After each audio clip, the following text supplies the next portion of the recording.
भरसां आवाज़ TV news क़रमपुर जे reporter जे धनार खां चोपायो मालपुर जूंगल भरसां टुलबी सेक्शन थाणे जी हद मां आवाज़ टीवी न्यूज़ क़रमपुर जे रिपोर्टर दरिया खान बंगलानी जे चोपायो माल जे धनार वकार शे खे मारकुट करे हथियारबंद हथियारनि जे ज़ोर ते 4 भलोड़ मींहुं पुर करे फरार थी वञण में कामयाब थी विया।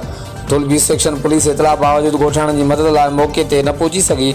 सहाफ़ी धुन तोड़े इलाइक़े जी बंगलानी बिरादरी एसएसपी जकबाद ऐं ॿियनि वसवारनि खां सहाफ़ी जो चोपायो माल फुर वाक़े नोटिस वठण ऐं इंसाफ़ जो मुतालबो पूर्ण कयो आहे। वक़्तु आगाहण लाइ ॾिसंदा रहो JTN वेब न्यूज़।